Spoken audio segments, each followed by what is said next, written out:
Welcome to All There Is. Wherever you are in the world and in your grief, I'm glad you're here. You're not alone. My guests today are David Frum and Danielle Crittenden. They're both journalists and writers who've been married for 38 years. They've had 3 children together, Miranda, Nathaniel, and Beatrice. Miranda, their eldest, worked as a journalist and model before she died unexpectedly. She was diagnosed with an advanced brain tumor in 2018. She'd had surgery, which was successful, but in 2024, she died from complications relating to it. She was 32 years old. David Frum is a staff writer at The Atlantic. Weeks after Miranda died, he published a piece titled Miranda's Last Gift about his daughter and caring for the dog she left behind, Ringo. Danielle has just published a moving memoir, Dispatches from Grief, A Mother's Journey Through the Unthinkable. I sat down with David and Danielle and her service dog, Lulu, in New York. You write that you thought you knew grief. Mm-hmm. What did you not know? Well, David and I both lost parents. David lost his mother early at age 54 to leukemia. I've lost a father. I've lost a stepfather. But parental death feels in the natural order of things. As a child, at some level, you know you're going to outlive your parents. So when you lose a child, it not only upends the universe and your universe, but it was a grief with a capital G. I had no idea I could be in such pain, physical and emotional. We don't often talk about the physicality of grief and how it was like waking up with an ice pick going into my chest every morning. Your thoughts are just overcome of the non-acceptance of the child not being there anymore. And that is very hard to process, and I don't think as a mother or father you ever do process that. 2 days before she died, unexpectedly, she was getting ready to go out to an event. She selfied me her very glamorous outfit that she was going to wear. And that was the last text I got from her. And 3 days after that, I'm sitting in front of a computer online with a funeral director saying, which coffin do you want for your daughter? And the surrealism of it cannot be underscored. And you thought you had won the race with Miranda. She had been diagnosed as very seriously ill with a non-cancerous but dangerous brain tumor. This was identified at the end of 2018. Well, it was a very rare tumor we discovered. And the operation took place in April 2019, and it was very grueling. We were there for hours at 10 hours, Stanford Medical Center, with little Ringo, Miranda's dog, burying our faces in his fur. But she came out. It had consumed her pituitary gland, but the surgeon was like, you can medicate for this, you can live a full life. But, you then go to the endocrinologist, and it's not so the cocktails of hormones and things that you have to take and their side effects. She had reactions. Finally, she got to a point where she thought she had it right, and she had it catastrophically wrong. What none of her doctors told her was, hey, if you low dose too much on your cortisol, you could drop dead. Like, no one said that to her. Before she died, she was looking very, very pale to me. And I told her so, and she said, yeah, well, I've had this cold for 2 weeks. She seemed perfectly normal. It obviously never occurs to you that one day you could wake up and they'd just be gone. The call came at 10 minutes to 10 on a Friday morning. Wait, what? Who are you? Why are you in Miranda's apartment? They say, well, she's been found unconscious. The medical examiner was just very blunt. We estimate her time of death at 3 a.m. And they're saying, if you're not here by, 4 o'clock, we have to take her away. And I said, where are you taking her?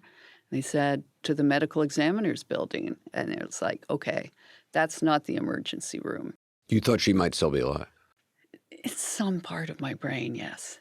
David, in a lovely article you wrote about her dog, Ringo, you said sooner or later you're going to join the community of suffering. Yeah. I love that phrase, the community of suffering. There are those who are in grief, and the rest of humanity I now call pre-grief, because it's coming. This is the most human thing about us, the most universal experience. At any given moment, there are people who are in the deepest part of it. And we continue to get mail from people who it's an anniversary or we're within 2 months of the loss of a loved one. And there's more of it than you could ever possibly imagine. You suddenly join this alternative universe, the land of grief. And when you get there, deported there, you look around you and you suddenly discover how many people are here. And also people you thought you knew really well. And that only then do they open up and they say things like, oh, yeah, when I lost my sister, when I was 18, or a hairdresser we'd had for 10 years. He was from Lebanon, and he only then told me that he'd seen his brother and father shot at point blank when he was 9 years old. But then you think, well, why would they tell you? Because what are you going to say except, oh, my gosh, that's so awful. Oh, dear, I'm so sorry. But you can't feel it unless it's happened to you. The world moves on. Your friends move on. And you don't move on. And you can't move on. But there becomes, you sense this kind of expectation around you. Well, it's been a year. Must be at acceptance about now, having gone through denial, and you realize, oh, and there's also no stages to this kind of grief. Show an American a problem, and the American response is, there's an answer here. We can develop the resources and build our contraptions and find our way out. And much of the help that is offered to people who have lost such an intimate person is of the problem-solving variety. Grief is a problem. There are steps. There are things you can do. There are blank pages in the book where you can do the work exercises. Perhaps you'll become a better person. I hate those work exercises, I got to tell you. I skip over those parts in those books. But it's not a problem to be solved. It is the condition in which you must find a way to endure. If you live in a problem-solving culture and you're told that your grief is a problem that you should overcome and at the end ideally become a better person, and you fail to do that, well, then you're some kind of grief failure. You haven't learned the lesson. You haven't gotten the benefit that you should get from this terrible. You haven't gotten through it. This whole idea that there's your normal life resuming once you get through the weeds, you'll go back to feeling normal. I think from our experience and from everyone I've spoken to who is even much further along, you don't get through it. You also talk about that question, oh, do you have any kids? Oh, yeah. The most routine, non-fraught, conversational gambits. I just go into inner seizures. Somebody says, you meet another mother, oh, how many kids do you have? Do I say 3? I'll say 3. Or I could say 2. If I really am not going to see this person again, I'll say 2. But if it's somebody I'm going to be closer to, I'll say 3. And then I'll immediately turn it back to them. And I will try and dodge any further inquiry as long as I possibly can.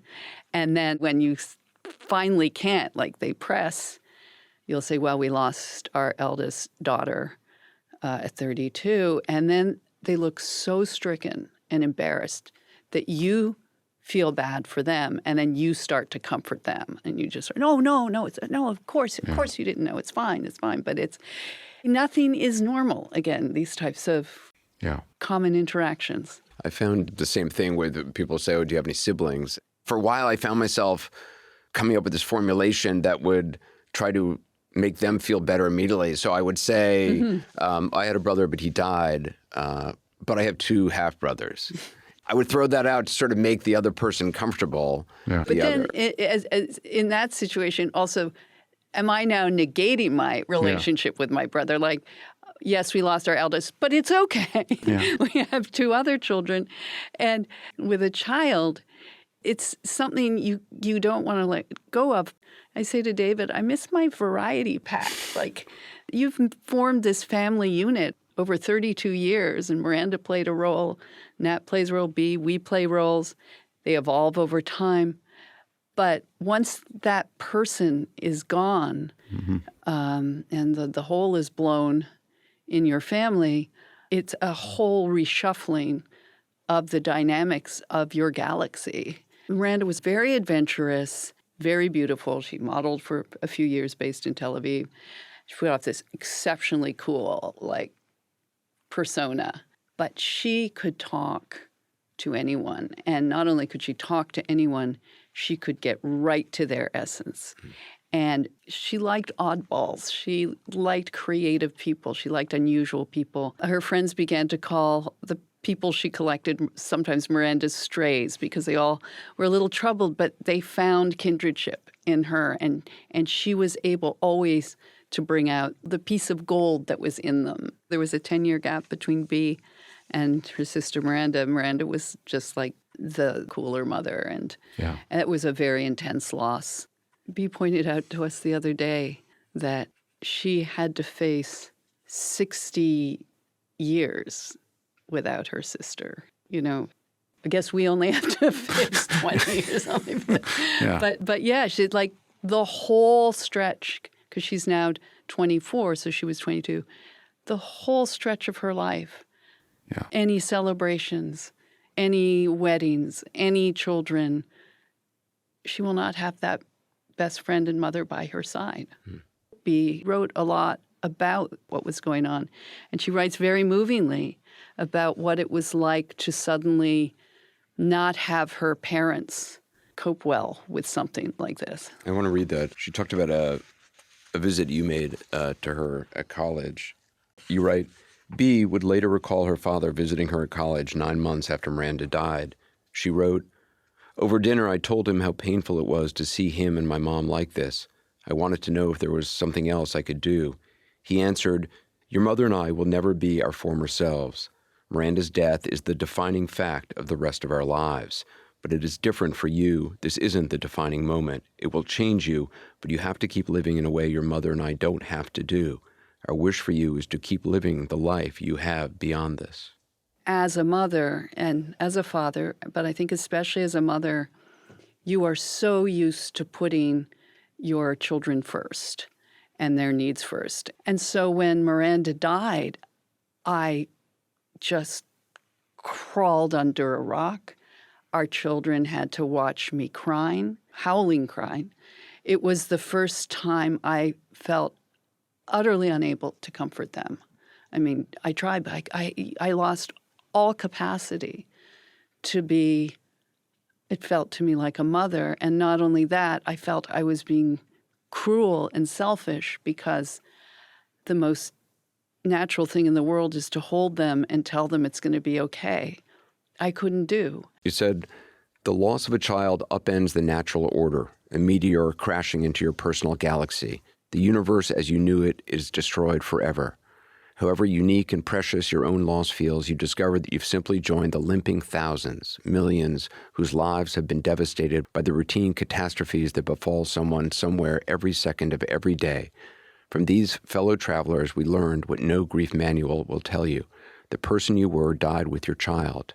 There is no healing, no journey back to yourself.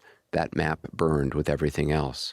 On that February morning, we became entirely different people wearing the same faces. Do you still feel like entirely different people? Yeah. Yeah. I mean, obviously there are parts of you that remain. I mean, you are you.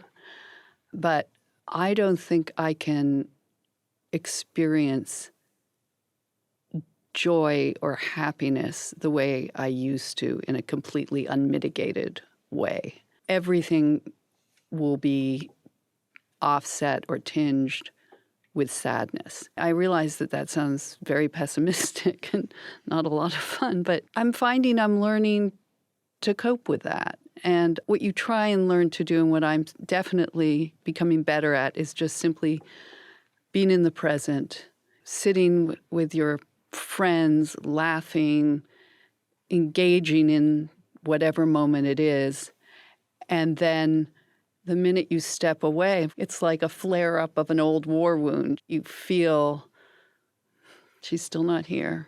And that's how I think it's going to be. There was one other thing you mentioned in the book, which I've always been fascinated by. The idea that you've carried a child and the cells of that child are still inside you.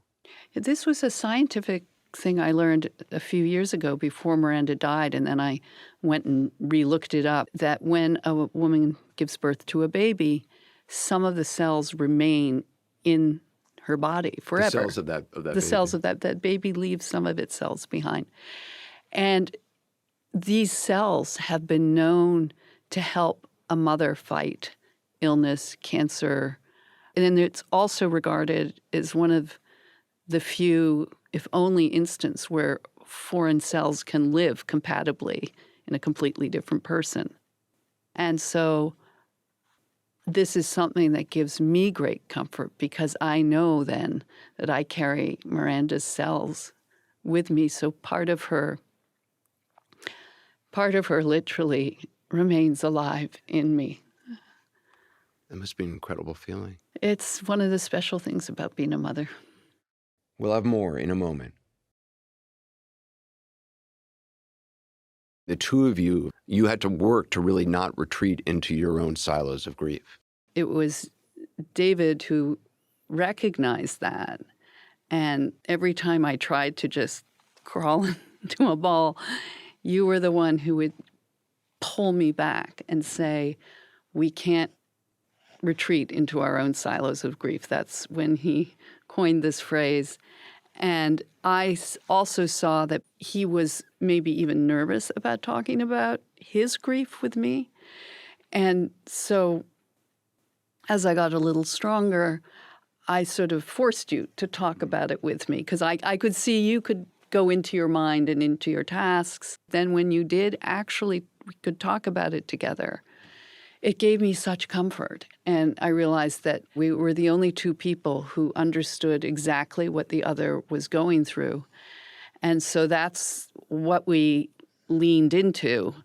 But it did take enormous effort to do that because you are so ready to just silo yourself off.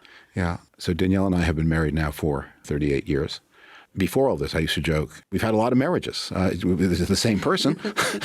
But along the way, the marriages have been different. There's a marriage before children. There was a marriage with young children. There was a marriage with mature children. There was a marriage as empty nesters. And we became different people along the way. And now, in the wake of this shattering pain, you have to find a new way to be married all over again. And we have changed a lot of our routines. I just do many fewer things than I used to do. I spend more time. We have lunch together, which we didn't typically used to do. You took your foot off the gas pedal in some regards externally. Yeah. I think also you just naturally lose interest in a lot of things too. I lost interest in everything. I stopped writing for sure. I couldn't even read unless it was about grief. Anything I realized that once gave me pleasure, I could no longer do.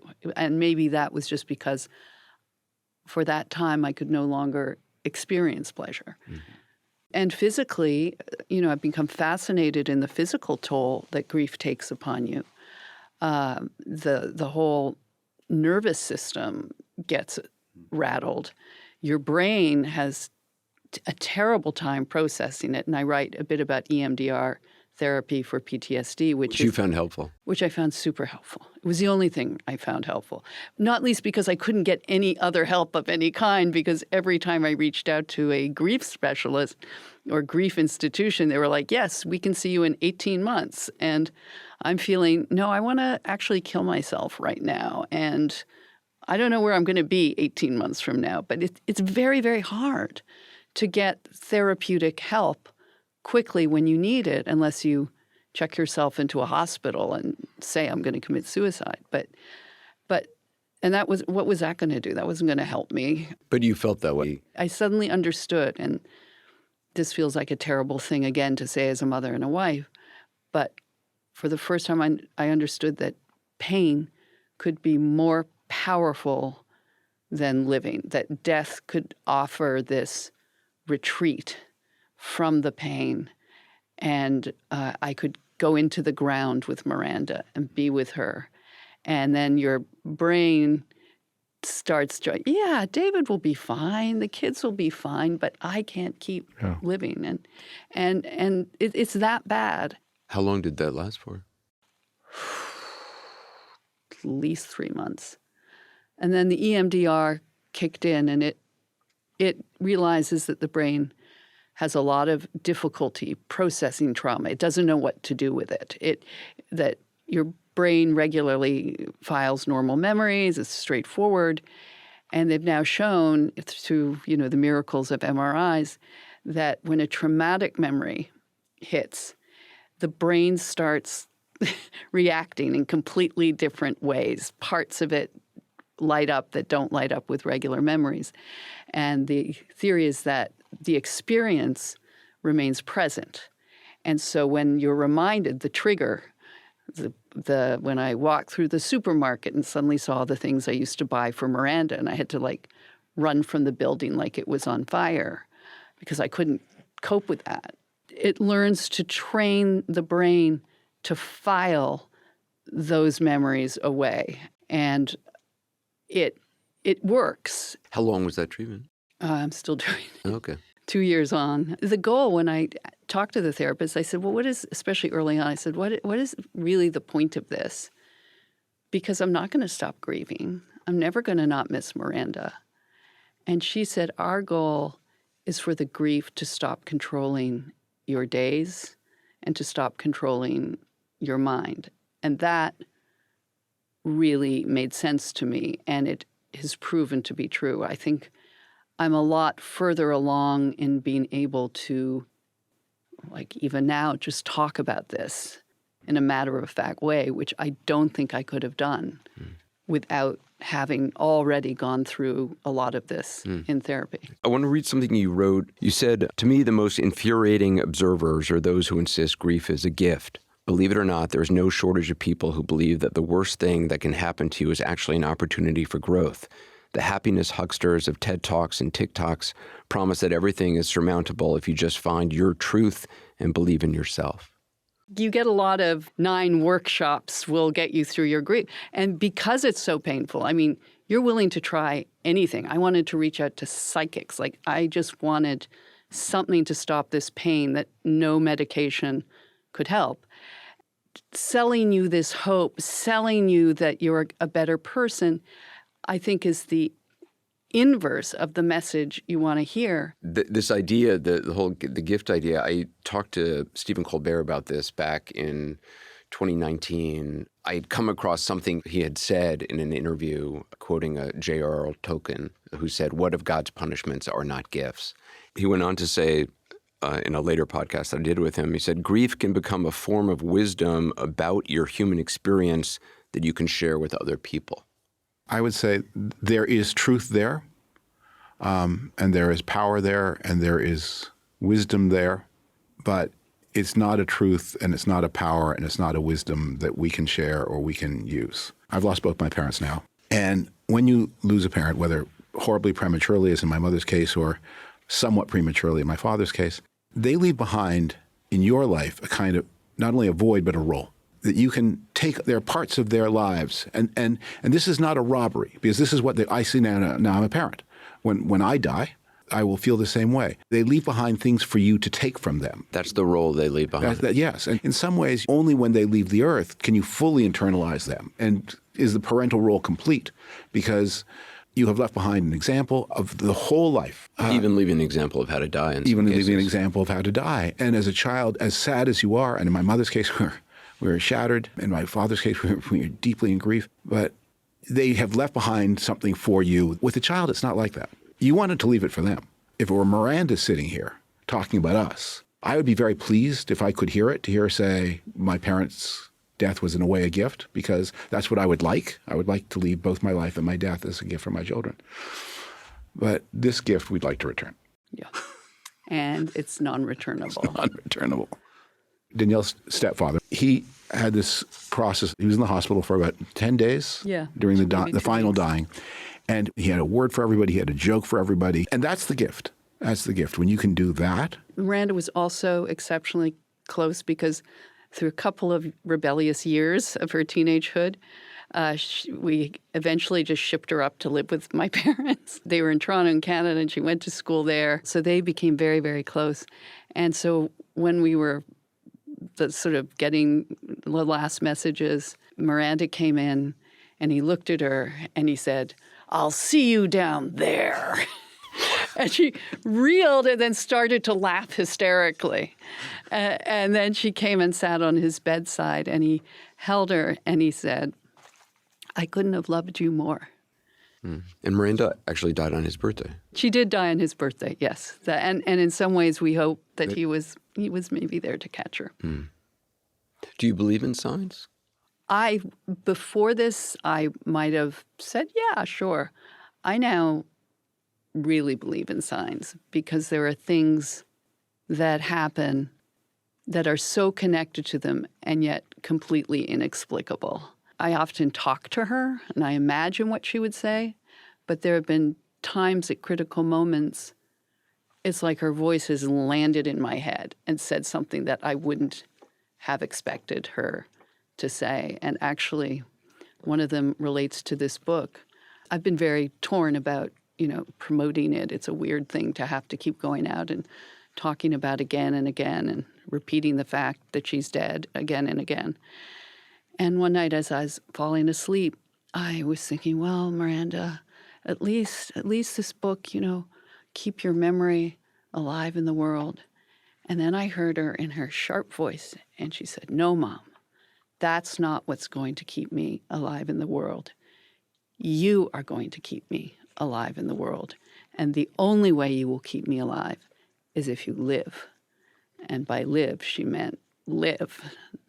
And she was always someone who was joyous and seeking joy.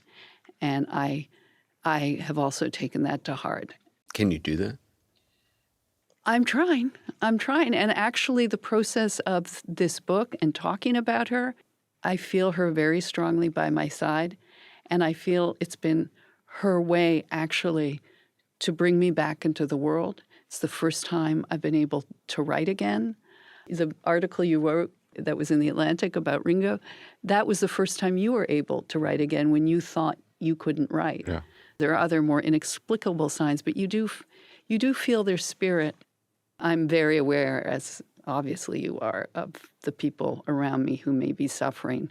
And I remember, well, what would Miranda do in this situation? And then I do it. It's been more than 2 years. Yeah. Does that feel like a long time? Does that feel like a short time? It feels like both. I sometimes miss the early grief, as horrible as it was, because I was still closer to her in time. Nothing physically around me had changed. You could almost touch her.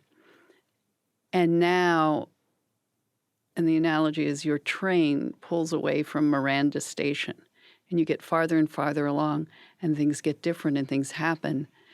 And suddenly, you're really aware of the world that she is not joining you on this journey. And we had just the ultimate joy of a granddaughter recently, and that was just, such a great, great bringer of new life. And yet even then, I'm thinking, oh, Miranda was so looking forward to being an aunt. She and Nat would talk about pushing strollers to each other's apartment, and just the fact that she would never know this person. Even with these extraordinary life changes and gifts, to use the word, you just don't experience them in the same way. And I think it's also because you know what can happen. You're no longer in the this could never happen to me or anyone I loved mode. Why not me? Why not us? Yeah. So you just lose that kind of protection that people walk around with in their alternative universe. You took a trip to Auschwitz and you I'm sorry. ended up I know the story that's the trip with karaoke. We did a family trip to Poland. Miranda would have been about 17. She brought along one of her best friends.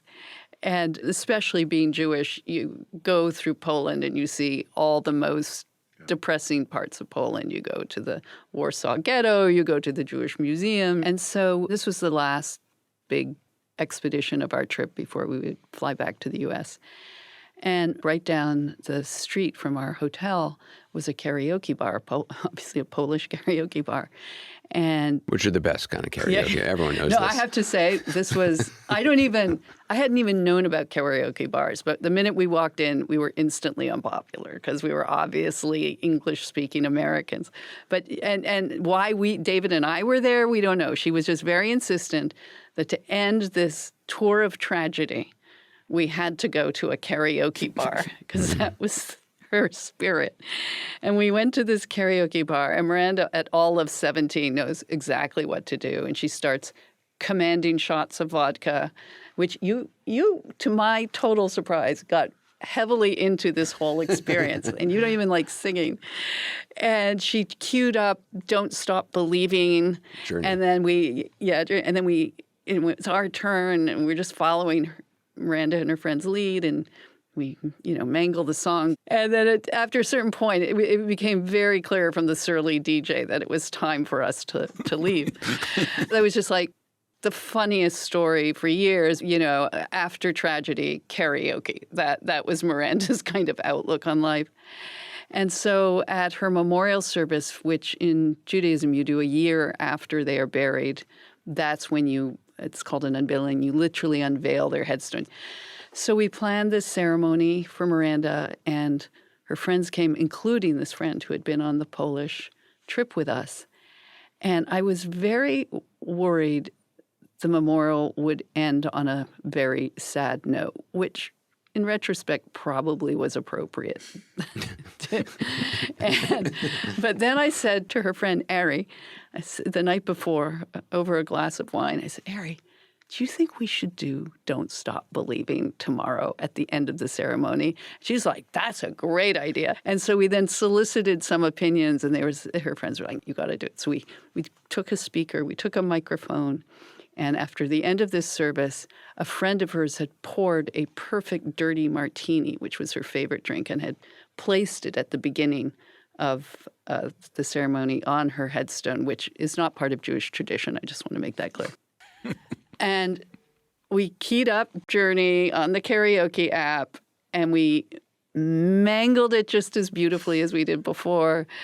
But this time, everyone gathered and started to sing. Imagine in this beautiful old historical cemetery, these people singing this absurd song.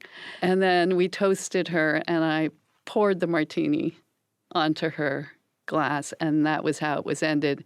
And all I could think of was Miranda sitting over there watching us, bent over laughing. And to me, I don't now care what anyone else thought. It felt like to us the way that we should close that ceremony for her. Miranda, by the way, had amazing taste in music. Every car trip, she had the greatest playlist. And after this, Nat was like, I don't think Miranda really loved Journey. Like, that was not her song. At the graveside, there is a QR code, which is affixed to a plaque, which you can scan and get Miranda's playlist. No kidding, really? Yeah. That's an awesome idea. All of her friends and us got together and did a playlist of her favorite songs, and you can listen to that there and also learn about her. And now people who go and enjoy this garden, which we made for public enjoyment, because Miranda would always like to welcome new friends, they can just learn a little about who she was. Danielle made a beautiful gravesite for Miranda, where we will in time follow. And I think we both have a strong feeling of she is there. And when we're there, you will lie beside her. Yeah. And you lie down on the grave. Yeah. I mean, especially the first summer after, I felt very strongly I wanted to be able to sit with Miranda. And I thought a wildflower garden, I love gardening, so I thought that suited her. But we go there now. It's in a beautiful, beautiful spot in rural Canada near our cottage where we spend every summer, where she spent every summer. We have little stools, and I sit and I'll have a glass of wine with her. I'll talk to her, and sometimes I'll just lie down on the ground next to her, and I'll feel really close to her. I mean, obviously she's not there, but she's there. Even when it's cloudy or looking like rain and I go, the moment I hit her grave, the sun comes on unfailingly. Is there something you've learned in your grief that would be helpful for others? Yes. No one ever knows the right thing to say, especially a tragedy of this kind. And I think people are always uncomfortable with anything, saying anything. And really, the right thing is to just show up and be there for people. It was the check-ins and the willingness to just sit there and listen to me, because I think, especially in those early days, you need to kind of talk and talk, or I do. And just to have the presence of friends was a good thing. People want to comfort you. They hate seeing you in pain, and they try and make it better for you. They try and say, you'll get through this. It will be better. And actually what you want people to say, this is the worst thing. I'm so sorry. This is terrible. Let me go get you a glass of scotch. You want them to lean into the suck, as it were. And you don't want to be told how you're going to feel, how you should feel. You want people to recognize the immensity of what you've lost. We as human creatures live in time, but this particular emotion exists outside of time. And that's something that if you're in the pre-grief world, that's hard to understand, but the clocks are broken. There are anniversaries that are intense. There are moments that are intense, but this emotion exists without reference to time. Thank you so much. Thank you. Danielle's memoir, Dispatches from Grief, A Mother's Journey Through the Unthinkable, is available now.